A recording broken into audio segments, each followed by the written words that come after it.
Greetings, visionaries. This is your host, the INFJ Visionary, and the topic of today's broadcast is, let's just call it cognitive differences, which I am in one way a expert on, and in another way I won't know much of what I'm talking about. And you go, what do you mean, visionary? Aren't you all-knowing? Well, in a sense, I am. It depends on what you want to know. The other thing we could just call this broadcast INFJ weirdo. How about that? That's all what I can talk about is growing up. I've mentioned this on the channel before, but I was a nice kid, a nice looking kid as well. But I seem to be branded with the stamp of being different. And when you're younger, I think other young people are more accepting of this, but as they kind of start coalescing into the patterns that society is wanting people to coalesce into, increasingly you'll find that you are not only recognized as being different, being weird, but perhaps in some cases being rejected for it and being avoided, and perhaps being ostracized for it. I have experienced all that, not to the degree of like writing a tragic play or anything, but I'm sure you have experienced this as well. And it's very hurtful for us because at our core we feel a deep connection with other people. And in an environment where we are acknowledged and accepted for who and what we are, this warmth that we feel for people can envelop everyone, basically. And I don't know much about Jesus or anything like that, but in my mind that would be the idealized INFJ, the one that is receiving information from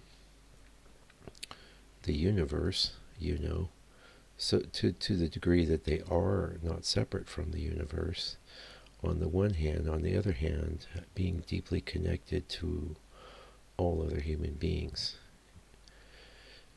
Yeah, it's a unique position to be in. Anyway, I'm not Jesus, but I do think it's obviously what an interesting idea to so many people, and there's so many different variations and types of Christianity and stuff, and it certainly is an idea that has legs, right?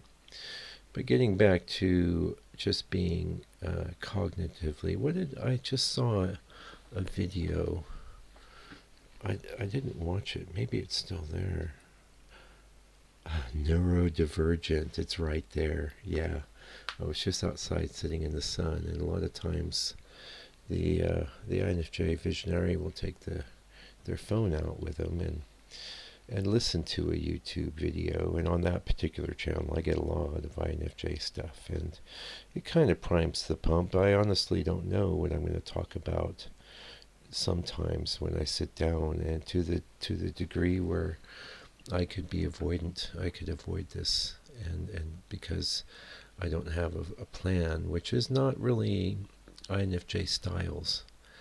I think it's usually our style to operate with a plan, and we can come up with plans quickly and effectively and intuitively. But in this case, my only plan is to try and reach out to you every 2 days. So, neurodivergent. I just told my wife as we were coming inside, I'm like, I'm not weird, I'm neurodivergent. Which means I think differently, as do you. And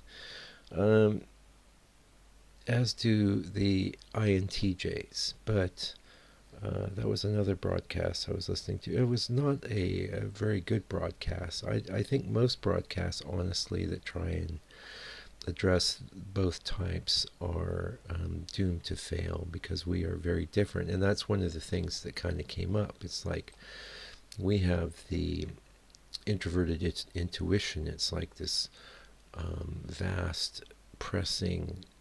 It's not a force, it's the opposite of a force in a sense, but it's omnipresent and we're totally in touch with it. And to imagine an INTJ would be just as in touch with this omnipresent force. The difference is, though, for us it's filtered through a feeling matrix, right? And for the INTJ through a thinking matrix. And those are very different approaches. And when the infinite and varied abysmal information is presenting itself to us, it's always going to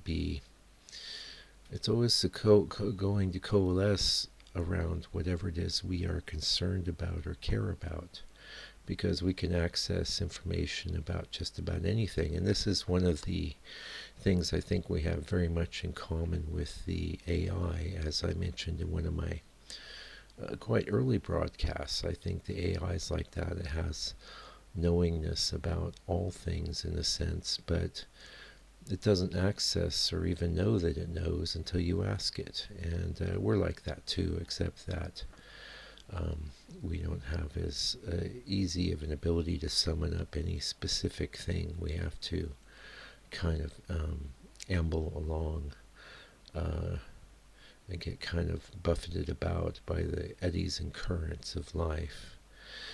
But one thing we have that the AI does not is desire. And you could have a lot of desire or a little bit of desire. It doesn't really matter, because whatever level of desire you do have is going to be one of the greatest operative factors of your life. It's going to be the thing that determines what it is you do with your time each day, and what it is you do, what it is you do and what it is you want are obviously intrinsically tied together. And getting back to, we'll pull this right back into our divergent cognitive abilities. So I think the INTJ, obviously, if they're feeling this omnipresent force of the NI as we do, as I've said before, we must have more in common than we have disparate. But the way that information is channeled, what I'm getting to my point is here that, are they as weird as we are? I don't know enough of them, and I think I had a friend that was an INTJ when we were kids, and unfortunately my parents had this habit of moving from one house to another, which is a very destructive thing for children, I think, and definitely pushed me further into introversion. Not that made me an introvert. I'm of the opinion that we are born with the cognitive stack that we have, and you can move somewhat towards the middle. If you're introverted, you can move more towards extroversion. If you're a feeler, you can move more towards thinking. If you're a sensor, you can move more towards judging. And if you're an intuitor, you can move more towards thinking. Is that the opposite? Anyway, it's not that great being different, is it? On one hand. On the other hand, I don't want to be like anyone else. I like being the way I am. It's all worked out. It's another beautiful day, and I hope you're having a good one, INFJ. And perhaps this was a little rambly, but there could be some things in there that resonate with you, or perhaps you needed to hear, or spark some more complete thoughts of your own.